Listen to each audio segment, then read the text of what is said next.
Vamos a ponerle el broche de oro a la jornada de hoy con la presentación de un libro cuya lectura recomendamos vivamente, de un querido compañero nuestro de la Facultad de Teología, Juan Antonio Marcos, gran especialista en la espiritualidad carmelitana, San Juan de la Cruz, Santa Teresa.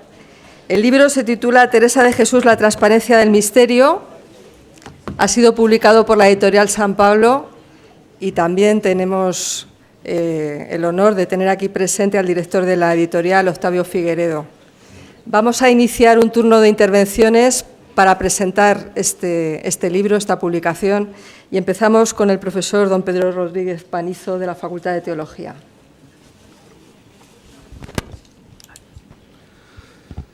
Muchas gracias, Marimar. Buenas tardes a todos.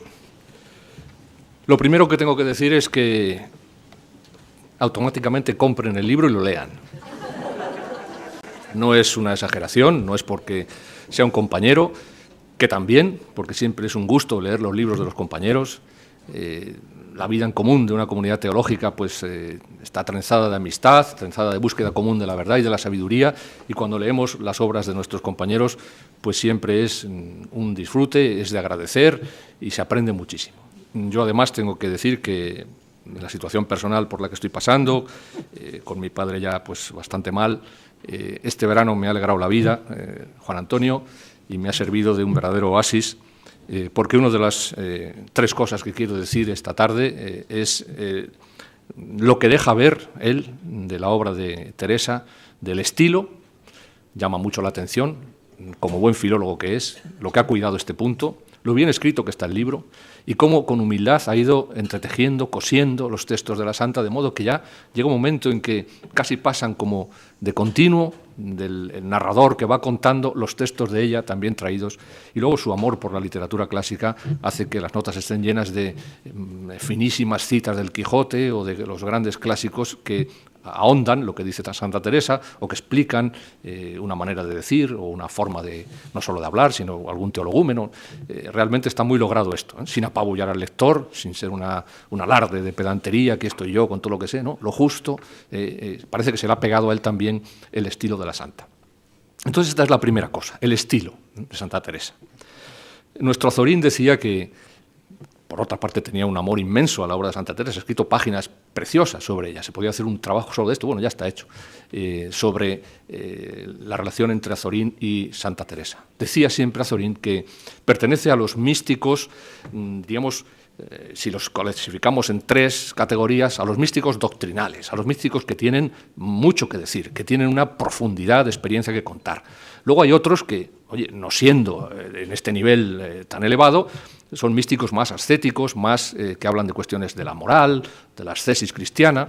Bueno, ahí ponía nada menos que a un Malón de Chaiz y a su comentario de la Magdalena, que no es tampoco una cosita así para despreciar, ¿no? Y finalmente están los que, pues no siendo grandes escritores ni grandes teólogos, pues son preocupados por su comunidad, le dan unas reglas, les dan unas maneras de proceder en la comunidad y también hay su sabiduría ahí, ¿no? Bueno, pues Teresa está en los primeros, junto con Juan de la Cruz, junto con Fray Luis de Granada, Fray Luis de León, San Ignacio, todos los grandes. Y una de las cosas que dice él que nos ayuda y que esto se debería leer más es precisamente a encontrar su manera de hablar, su manera de decir. Fray Luis dijo que tenía un estilo elegante y eso a veces ha confundido a muchos críticos, sobre todo de ciertas épocas, creyendo que elegante es que se note demasiado, que sea como Fray Luis, que se vea mucho la técnica, la retórica, los cultismos, la manera de... Pero, sin embargo, lo de elegante en Santa Teresa es otra cosa, es esta llaneza, esto que también cuenta Juan Antonio Marcos en el libro, sobre todo en la primera parte, con ejemplos concretísimos, su uso de la retórica, las formas que tiene de confundirse el yo no sabía, yo no sé decir, yo no tengo experiencia, yo no sé qué, habría que saber mejor, todo eso que está perfectamente resumido y que se nota el buen filólogo que es en toda esta primera parte, nos tendría que animar a nosotros hoy también a volver otra vez a estas fuentes, a aprender a escribir, a aprender a leer y dejarse de ediciones traducidas al castellano moderno, pasadas por agua, no, al texto puro y duro del castellano antiguo, como está escrito por ella. Una vez que se pasan a lo mejor 20, 30 páginas de esto ya, llega un momento en que ya no quieres que te lo cuenten de otra manera, lo quieres leer así, como está dicho, con esta gracia, con está tan pegado a la experiencia, tan pegado y tan bien dicho, que algunos han llegado a decir que el mismo Cervantes esto no lo podía contar luego, si tiene a bien Juan Antonio Marcos, hay una investigadora que ha hecho referencia a esto muy recientemente, que el mismo Cervantes se animó a escribir como él lo hace leyendo la vida, el libro de la vida. De modo que esta forma así, aparentemente desenfadada, sencilla, ¿no?, es una de las cosas que más le llamaba la atención a Zorín, y que decía, esto es una escuela de estilo, porque el estilo es la vida, es la vida. La forma y el fondo van unidos. Si hay un fondo profundo, eso se buscará una manera de decir que le haga justicia.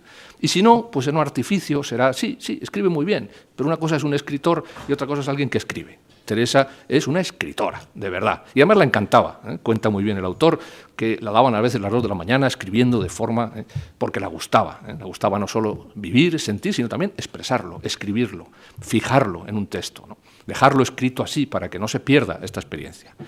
De modo que esta sería una primera cuestión. Creo que el libro en esto lo borda, lo borda. Si alguien tiene alguna duda, ¿qué es? Se lee el primer capítulo y ya le queda absolutamente claro qué significa el estilo, cuáles son los modos de decir de Santa Teresa, y aunque solo fuera por esta primera parte, que las demás también son muy profundas y muy hermosas, ya el libro merecería la pena de ser leído y ser comprado.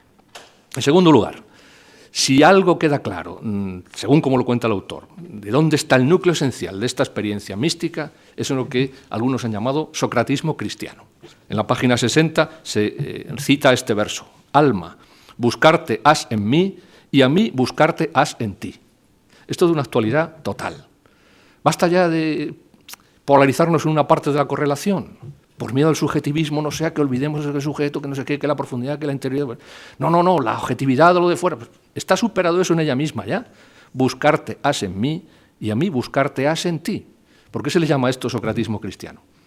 Pues precisamente porque no vale solo, como se ha dicho también en la ponencia tan brillante de la hermana Irene, de entrar en una interioridad que a lo mejor nos podía llevar a eso que se les llamaba los ídolos del autoconocimiento.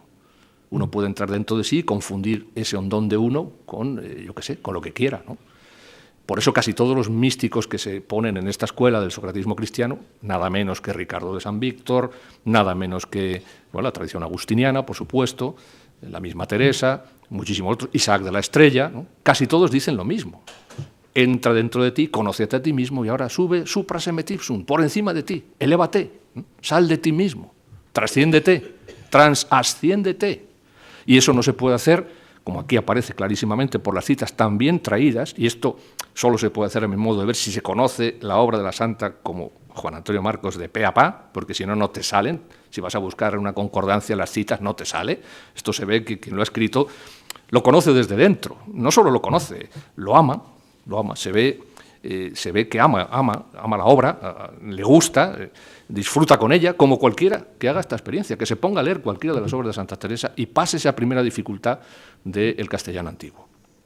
De modo que entonces esta idea, no puede haber profundidad, hondura, recogimiento, conocimiento de sí mismo, de la propia miseria, de esa ruindad que hay que entender también, de nuestra lejanía de Dios, si no se vence eso que ella llama el punto de honra, y que hoy tiene una traducción tan actual como superar el ansia, 5 minutos ya, lo que se puede decir en 5 minutos, el ansia de reconocimiento, el ansia de vida larga o corta, los pares del principio y fundamento de San Ignacio, ¿no? Sí, podemos decir lo que sea, pero el día que te tocan la honra ya, ¿no?, o que no te reconocen lo que tú crees que tienen que reconocer, o que no te...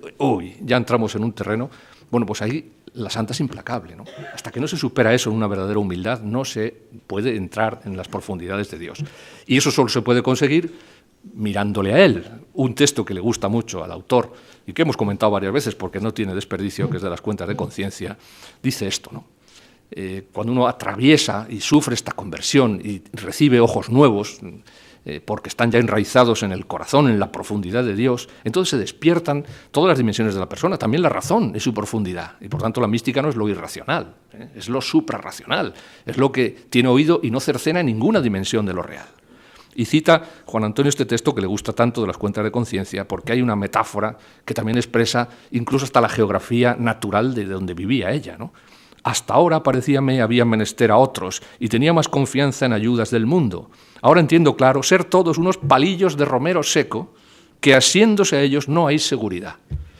Nadie duda que anda por Castilla, ¿no?, y que el romero, el tomillo, y la salvia y todas las grandes plantas aromáticas que tenemos en los campos de Castilla, en un momento en que no había, esto hay que olvidar, no se puede olvidar, no había puentes. Y en cuanto había una lluvia, una inundación, el barrizal, el río se desbordaba, y vadear un río era... Bueno, hay un ingeniero que ha hecho un estudio de la ingeniería de Santa Teresa, o sea, los caminos de España en los tiempos de Santa Teresa. Hay que leer eso para darse cuenta de lo que significaban los viajes de esta mujer, que no es en un 4x4 como nosotros ahora, que voy a ver el quebrantahuesos en los Pirineos. No, eso era una aventura, una aventura. Y termina ese texto, ¿no?, hacia el final, ¿no? Y así tengo experiencia que el verdadero remedio para no caer es asirnos a la cruz y confiar en Él, que en ella se puso, hallándole amigo verdadero. Es una mística cristológica, es una mística de elevación por comunión con Él, imagen y semejanza de Dios. Entonces todas las metáforas están en función de esto. Lo describe perfectamente en la parte final del libro, que es un estudio de estas grandes metáforas. El castillo, el huerto, la nube, el águila. Bueno, es una cosa extraordinaria esto. Y finalmente, la actualidad, el hoy. Yo sinceramente creo que no hace falta ni siquiera explicitarlo. No hace falta ni siquiera tener que hacer un discurso sobre esto. Es tan evidente, la actualidad de esto, tan evidente, que entre otras cosas está en que recuperásemos este estilo de ella, esta sencillez. Azorín, por acabar con el que hemos empezado hablando, decía, qué intensidad tiene lo sencillo, qué difícil es encontrar lo sencillo. Porque tendemos siempre a alambicarnos. Y dices una frase, en vez de hacerla corta, la puedes hacer larga, se te va a hacer la larga. Y a enrollarnos, ya lo veis. Se hace una pregunta, pues te enrollas. Vas a hablar, te enrollas. Lo difícil es maximus in minimis, lo máximo con lo mínimo. Santa Teresa es un ejemplo de esto. Y eso es una metáfora de cómo tendría que ser la Iglesia y de cómo teníamos que ser cada uno de nosotros. El significante de todo esto tiene que anihilarse para que la presencia que lo inhabita sea el protagonista, sea lo que esté en primer lugar, y no el que habla de ello. Malo que un predicador llame la atención sobre sí, si no la llama por aquello de lo que estamos hablando. Entonces, leer a Santa Teresa nos ayudaría a todos a tener una vida así como los deictemas de las gramáticas, que le gustan tanto a Juan Antonio Marcos, ¿no? Yo, tú, él, tú, señalando siempre, pues señalando, ¿no? Ser señaladores, señaladores de la realidad de Dios que trasciende de nosotros. Y, por tanto, la actualidad de Santa Teresa, pues si hacemos interpretación hermenéutica de todo, de la Biblia, de todo, no lo vamos a hacer de textos del siglo XVI. Hombre, faltaría más. La actualidad es evidente. No hay que darle más vueltas a esto. Ojalá copiáramos más esto. Termina Azorín diciendo en un artículo perdido publicado en el periódico de la Argentina, de La Nación, titulado Un farolito en Santillana, porque se les había ocurrido poner una cursilada de farolito en un sitio precioso de ahí de Santillana, lo más románico, un farolito. Dice, como se imponga esta moda en España de poner estos farolitos por ahí, la hemos fastidiado.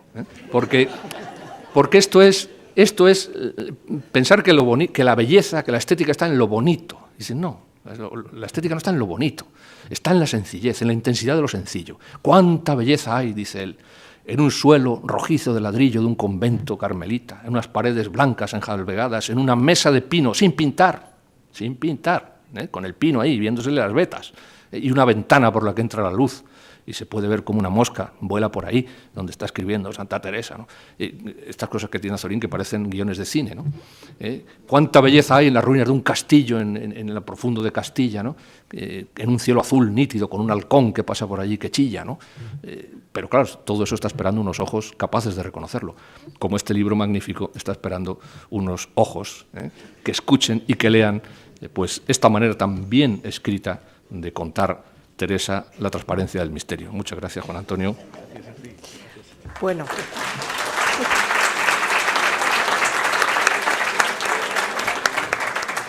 Tenemos otra intervención, la hermana María José Pérez González del Carmelo de Puzol. Quiero comenzar agradeciendo cordialmente la deferencia de los organizadores que han tenido de invitarme a esta presentación. Me siento muy afortunada de compartir esta mesa junto al autor del libro, a quien me unen lazos de familia como carmelita descalza, de formación por nuestros estudios comunes de filología y, sobre todo, lazos de amistad. Me invitáis a decir unas palabras y yo quiero comenzar, en primer lugar, por la protagonista de la obra, Teresa de Jesús, que en este 5º centenario está demostrando que es más actual que nunca. El propio autor se refiere a ello en la introducción de la obra que presentamos cuando escribe: creemos que la actualidad de Teresa de Jesús en los albores de este siglo XXI es quizás más extensa y más amplia de lo que nunca antes lo había sido. Porque si en otros tiempos su presencia fue más intensa, dicha intensidad estaba circunscrita en puridad al ámbito de lo doctrinal y espiritual y devocional. Solo en el pasado siglo XX comenzaron a salir a la luz estudios históricos y literarios relevantes, ensanchando la perspectiva mística y espiritual del estudio de Santa Teresa y liberando sus escritos de ese secuestro unidireccional al que había sido sometida esta mujer que, por otra parte, tanto se resistió en vida a perder su preciada libertad. Basta ser mujer para caérseme las alas, se quejaba amargamente.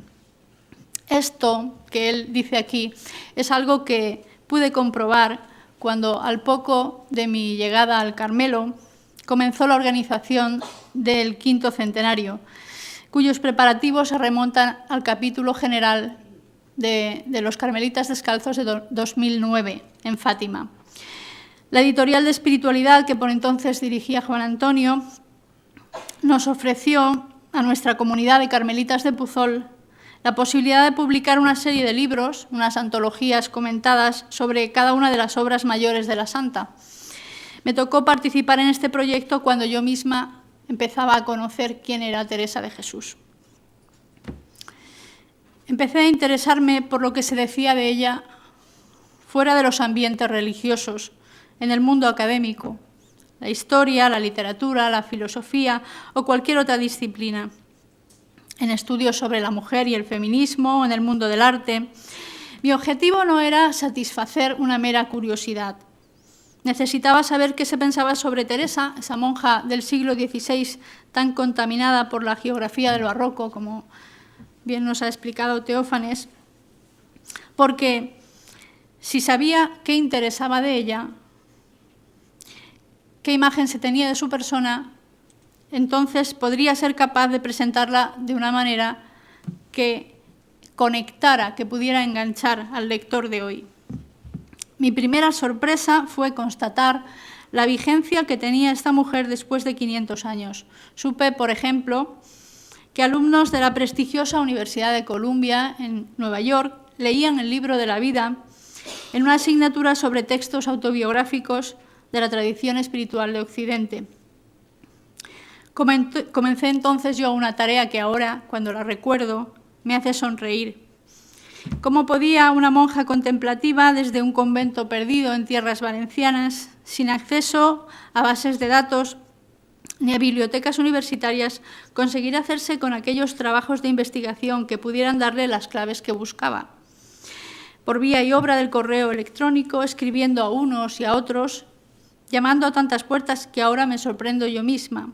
Fue así como entré en contacto con infinidad de profesores que habían escrito sobre Teresa de Jesús, como Márquez Villanueva, Alison Weber, Carol Slade, Jody Billincoff, Ciriaco Morón, Bárbara Mújica, por citar solo algunos. Lo primero que me sorprendió fue la corriente de simpatía que Teresa de Jesús despertaba en quienes la conocían, aunque estuvieran muy alejados o indiferentes hacia lo religioso. Teresa tiene una actualidad que es patente, por ejemplo, en el número de ediciones y reediciones de sus obras en todo tipo de editoriales, desde las divulgativas hasta las de carácter más erudito. También de traducciones. Recientemente hemos asistido a la traducción del Castillo Interior al rumano, de 2 de sus obras al chino, de sus obras completas al árabe. Todas ellas se suman a las versiones ya existentes en infinidad de lenguas.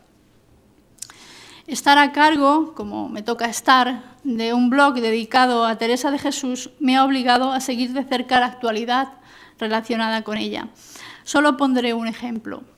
Desde septiembre de 2013 hasta ahora, en estos 2 años, he recogido en una sección del blog que se llama Hemeroteca enlaces a páginas de periódicos y otras publicaciones digitales con artículos o noticias sobre Teresa de Jesús o el quinto centenario, que ha ido muchas veces unido, y llevo recogidos más de 4.000 artículos y no hemos cerrado el centenario.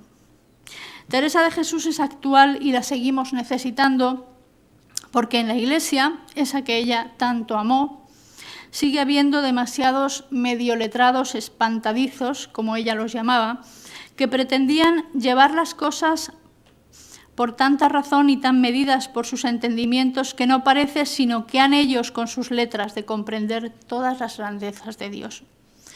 Por el contrario, afirma ella, las cosas del alma siempre se han de considerar con plenitud y anchura y grandeza. Y asegura que Dios es muy amigo de que no pongan tasa a sus obras.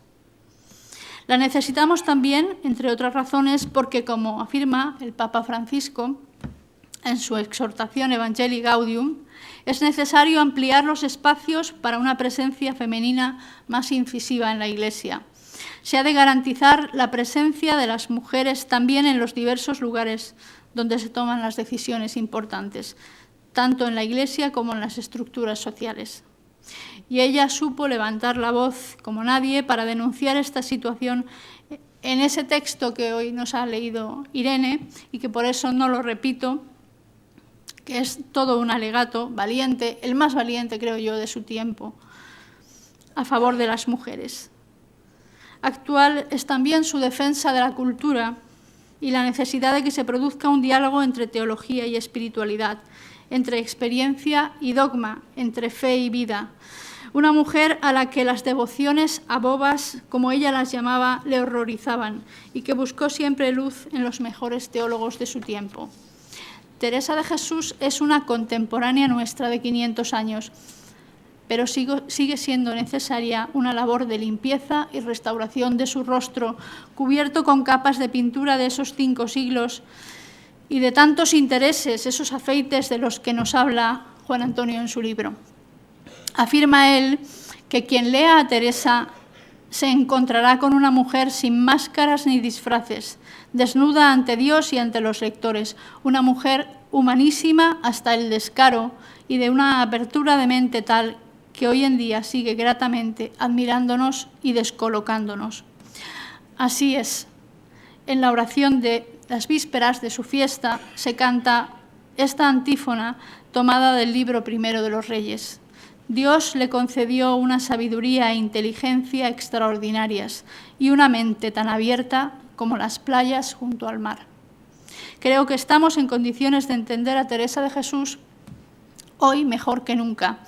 Tenemos mejores herramientas para ello, de tipo histórico y filológico, y esto en parte se debe a libros como el de Juan Antonio Marcos.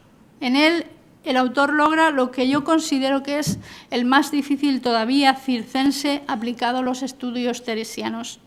Mostrar cómo Teresa puede ser natural, transparente y al mismo tiempo valerse de las más útiles estratagemas para ser aceptada como interlocutora, para conseguir la supervivencia de su obra y engolosinar al lector.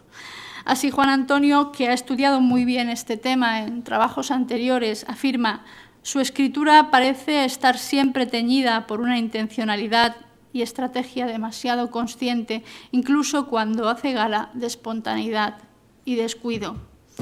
Por ser mujer en un tiempo en el que la mujer carecía de voz, hubo de echar mano de lo que Josefina Ludmer denominó felizmente las tretas del débil, para legarnos una obra espiritual de ese calibre, sorteando amenazas, entre las que la tan mencionada Inquisición no era la única ni la principal. Antes que el Santo Oficio entraban en juego los tribunales intermedios de sus censores personales. El libro de la vida estuvo en un tris de irse al fuego de la mano del catedrático Domingo Báñez, y las meditaciones sobre los cantares, mandado quemar por su confesor Diego de Yanguas, ha llegado a nosotros gracias a copias del original que sin duda ya circulaban clandestinamente. Juan Antonio Marcos siempre nos dice que sus libros no son muy espirituales. No sé si esta es también una treta del débil. Como hijo de Teresa, debe de saber muy bien que la espiritualidad ha de ir siempre de la mano de la cultura. Lo piadoso sin fundamento científico se desmorona. Y entiendo que la etiqueta espiritual no le convenza. El suyo es un libro sólido, fundado sobre la roca de su excelente formación teológica y filológica, pero a la vez profundamente esclarecedor de lo espiritual en Teresa. Este es un libro que explica a la vez la mística de Teresa y la manera en que Teresa explica su mística. Un libro que sospecha de lo espiritual siempre me inspira confianza, porque la propia Teresa, maestra de la sospecha, como la llama Juan Antonio, también lo hacía. Prescribía dar carne a las monjas que creían tener visiones y luchó a brazo partido para que se entendiera por espiritualidad no un rapto o una levitación, sino simplemente el poner la vida al servicio de los que nos necesitan. Gracias, Juan Antonio, por este precioso libro. Gracias por presentarnos a una Teresa digna del original, por captar su transparencia y su misterio, sus 1000 rostros que en el fondo nos hablan de la riqueza inaprensible de esta mujer, su inmenso caudal de recursos y sus paradojas internas, las mismas de todo ser humano.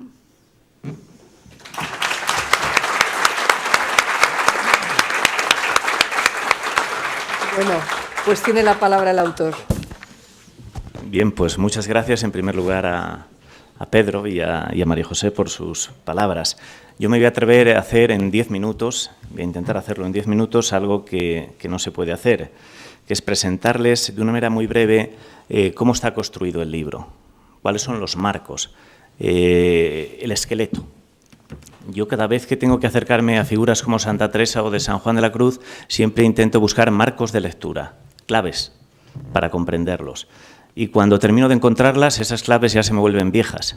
Siempre tengo la sensación de que no las encuentro y que se me escapan. Entonces yo lo que les voy a presentar es un poco los marcos de los que he intentado acercarme aquí a Teresa. Ha sido un marco fundamentalmente interdisciplinar, pero en el que la preocupación fundamental ha sido la experiencia mística de Santa Teresa, no el lenguaje, a pesar de que se han hecho muchas referencias al lenguaje. De hecho, el lenguaje está presente de una manera más expresa en la tercera parte, que es la más breve. Por sintetizar mucho cómo he intentado yo acercarme a Teresa, voy a ponerlo en 3 partes. La forma, el fondo, el contenido de la obra y 2 breves palabras sobre las cuestiones del lenguaje. Ya veremos cómo lo del lenguaje en los místicos es fundamental, no porque Unamuno dijera que la mística es un problema de lenguaje, de filología, pero es verdad lo que dijo Unamuno. Es decir, el lenguaje es como una clave más que nos ayuda a acercarnos a esa experiencia de los místicos. Formalmente, ¿cómo está construida la obra? Pues en la obra hay, digamos, un juego un viaje de ida y vuelta entre autonomía, entre progresión y autonomía. Me explico brevemente a lo que me refiero con esto. Es decir, cada capítulo invita a contemplar una cara distinta de Santa Teresa. Yo siempre digo que Santa Teresa es una mujer polifacética, poliédrica, con muchas caras. Y lo importante es tener esa visión de conjunto, porque es lo que nos ayuda a comprender el verdadero valor de Santa Teresa. Pero a la vez cada capítulo tiene autonomía. Yo diría que se puede leer independiente cada capítulo de este libro. Y son capítulos además abiertos, ninguno de ellos está cerrado. Sería una ingenuidad por mi parte pensar que si estoy tratando el tema de la experiencia en Teresa en un capítulo, que voy a cerrar yo todo ese tema. Simplemente se sugieren algunas claves importantes, fundamentales, para que después se pueda seguir profundizando. Un segundo criterio que he seguido formal es utilizando la metáfora de los árboles y el bosque. De hecho, la primera parte del libro es intentar ver los árboles, lo que decíamos antes de las distintas caras de Santa Teresa. Pero en la segunda parte, que es un análisis, una relectura esencial de obra por obra, es intentar ver el bosque. Si quieren, aquí el principio yo que he seguido o que he intentado seguir es: las partes iluminan al todo y el todo ilumina las partes. En ese sentido me ha parecido que es fundamental intentar ver en Teresa árboles y bosque. Y el tercer criterio formal que he seguido es la relación entre vida y lenguaje. Es decir, ¿qué es lo primero? ¿Es la vida o es el lenguaje? Siempre decimos que lo primero es la vida, es la experiencia y que de ahí brota un lenguaje, Pero en Teresa a la vez podríamos decir que en el momento en que se pone a plasmar por escrito, a través de la palabra, una experiencia, ese mero hecho de plasmarla por escrito se convierte de alguna forma en un proceso de purificación de la experiencia. Entonces siempre hay como un viaje de ida y vuelta, entre experiencia y palabra, entre vida y lenguaje. En segundo lugar, ¿cuáles son los contenidos fundamentales de la obra a los que yo he querido acercarme? Y que me parece que son aspectos claves en el acercamiento a la figura de Teresa. En primer lugar, 3 palabras que me parecen fundamentales, que son experiencia, oración e introspección, en el caso de Teresa. La experiencia, porque todo en ella brota desde el yo que ha vivido, el yo que ha sentido, el yo que ha pensado. Hay un texto suyo muy gracioso y muy irónico, de Camino de Perfección, donde dice, está pensando ahora en los letrados, a los que tanto alababa y a veces criticaba, dice, esto lo sé yo por experiencia, que es otro negocio de solo haberlo leído. Es decir, hay quien lo sabe porque ha leído mucho y hay quien sabe porque lo ha experimentado. Entonces la experiencia es como, yo creo que la piedra clave, la magistral siempre para comprender a Teresa. En segundo lugar, la oración, que recorre todas sus obras y que está presente en su vida de una manera existencial. Si tuviéramos que relacionar la palabra oración en Teresa con una palabra mágica, esa palabra es amistad.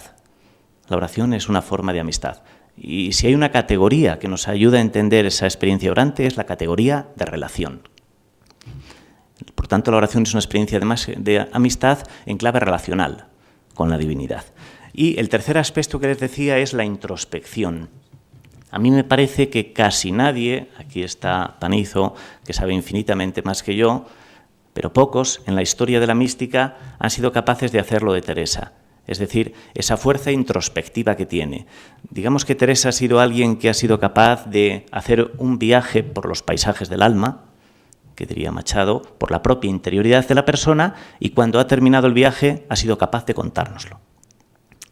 Además, con una agudeza increíble. A pesar de que apele a sus faltas de lenguaje, sus dificultades expresivas, poca gente como ella ha sido capaz de describir las distintas etapas de la experiencia de Dios, que es la experiencia de la vida humana. Podemos pensar en la alegoría del huerto, en el libro de la vida, o podemos pensar en las 7 etapas en las que se basa para contarnos la experiencia mística y la experiencia existencial a través de un lenguaje más simbólico en el caso del libro de las moradas. Entonces la introspección es la otra gran aportación de Teresa. Yo creo que pocos han tenido esa fuerza introspectiva para adentrarse en los interiores del ser humano, contemplar esa interioridad y encontrar palabras para comunicarla. En segundo lugar, 2 aspectos que me parecen fundamentales y que intento recorrer a lo largo de otros 2 capítulos son lo que podríamos llamar las experiencias de alteridad. No hay crecimiento humano sin apertura, sin alteridad. Y en este sentido, digamos que hay otras 2 palabras fundamentales en el caso de Teresa, que son la presencia y la conexión. Si hay algo que se percibe en la experiencia mística de Teresa es que para ella Dios es el sentimiento de una presencia. Y ese sentimiento de una presencia lo va contando además de una manera muy gráfica, a través de metáforas espaciales. Ella dirá, en un momento determinado sentía a Dios a mi lado. En un segundo momento sentía que Dios estaba dentro de mí. Y en un tercer momento he experimentado que todos estamos dentro de Dios. Si quieren ponerlo en terminología más académica, yuxtaposición, interiorización y panenteísmo. Ese es el sentimiento de presencia que se puede dibujar en la experiencia de Dios que hizo Santa Teresa. Y el segundo aspecto clave me parece que es la idea de conexión. Da la impresión de que Teresa cree en conexión, pero no en perfección. No hay una obsesión por una perfección moral que nunca llega en la vida. Pero sí la sensación, el sentimiento y la experiencia de que la vida al final mística y que la vida cristiana, toda vida cristiana adulta, se juega en la experiencia de un vínculo, en sabernos conectados. Y además, en el caso de Teresa, os voy a recordar, no voy a leer muchos textos, solo un par de ellos, en una obrita suya pequeña, Las exclamaciones, hablando precisamente de esta experiencia, dice, en una agudísima paradoja, dice ella, «Oh libre albedrío, tan esclavo de tu libertad, si no vives enclavado en el amor de quien te crió». Fíjense que la verdadera libertad surge de un vínculo, a un amor más grande, a una emoción más poderosa. Esto está exactamente de la misma manera presente en la subida del Monte Carmelo de San Juan de la Cruz, en el capítulo 14. Entonces, esa experiencia de vínculo para ella fue una fuerza absolutamente liberadora.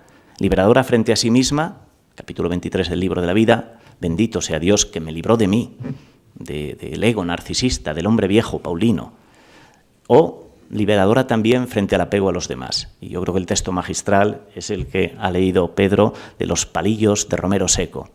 Todos somos palillos de romero seco, incluida Teresa. Por eso el único palo que da seguridad a la vida humana es, dirá ella, vincularse a la cruz. Esa experiencia muy, además, luterana. Y en tercer lugar, dentro del contenido, que me quedan 2 minutos, dentro del contenido, a mí me parece que en Teresa hay también un proceso muy interesante y además muy poderoso de discernimiento. Y esa experiencia de discernimiento de la propia vida, de la propia experiencia de Dios, de discernimiento de lo que es el sentido último de una vida humana, ella lo hace o nos lo presenta de una manera triple. Por una parte, el discernimiento que aparece como una sospecha frente a la propia experiencia espiritual, no se fíe de sí, dirá una y otra vez en sus escritos. En segundo lugar, discernimiento que es experiencia de confianza a los demás. Fíjense que el libro de la vida está construido, todo el libro, como una experiencia de alteridad, de diálogo. Los primeros 9 capítulos es diálogo con los muertos, iba a decir, con los libros. Santa Teresa se dedica a leer. Los siguientes capítulos, después saltamos la alegoría del huerto, del capítulo 23, es un diálogo con los grandes letrados de su época, teólogos, confesores, y en tercer lugar es un diálogo con la propia intimidad o con Dios.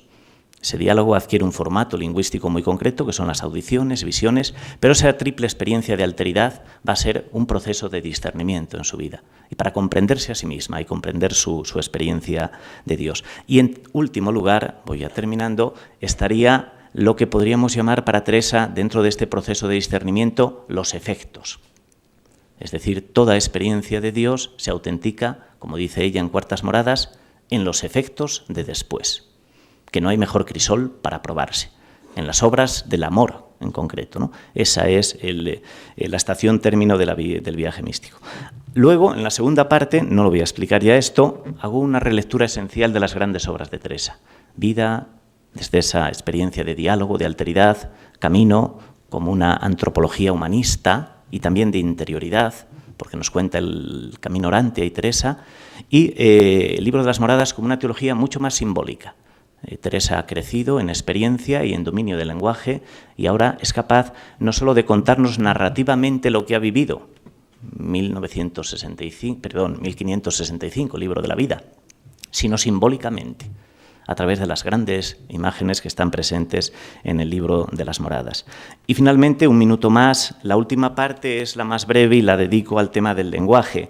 Se ha dicho ya aquí varias veces, yo creo que si hay una palabra mágica para caracterizar el lenguaje de Teresa es la palabra naturalidad.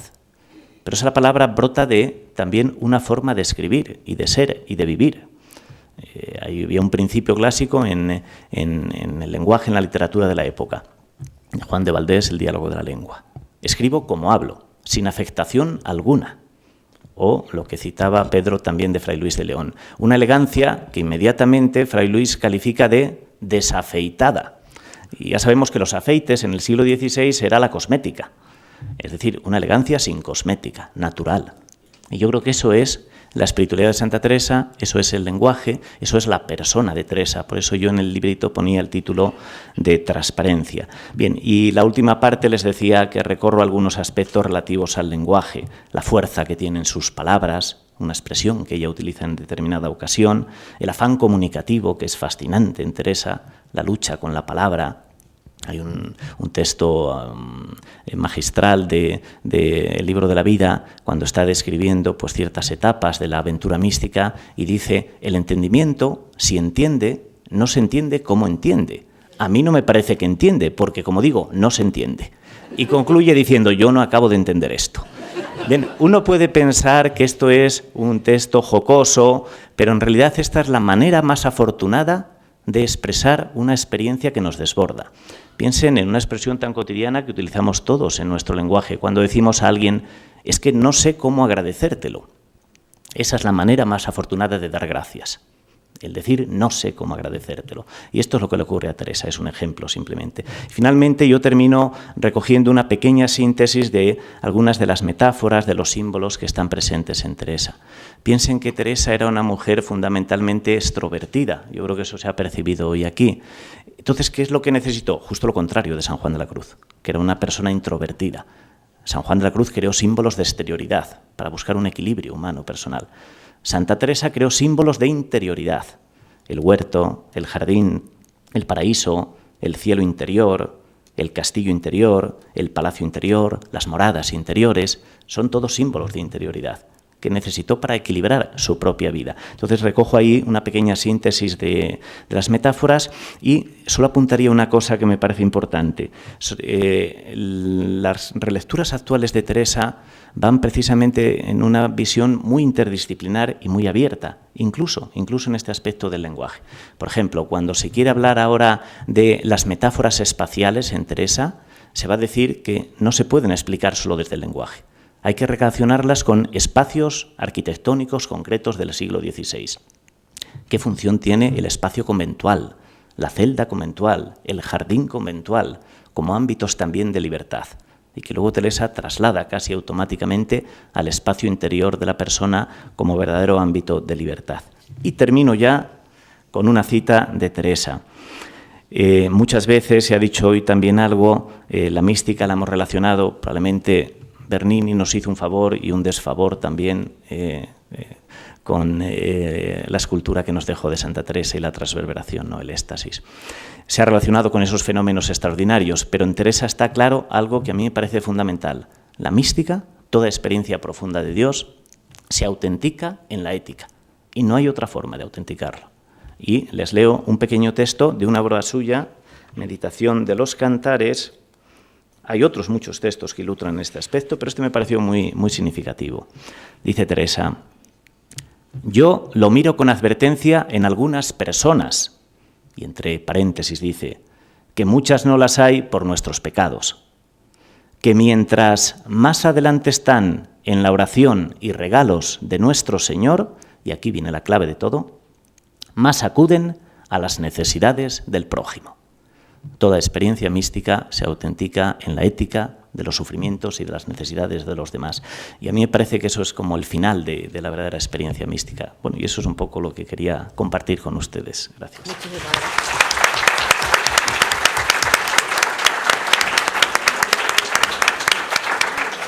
Muchísimas gracias por estas intervenciones. Cerramos hoy la jornada, mañana continuamos por la mañana. Hasta mañana.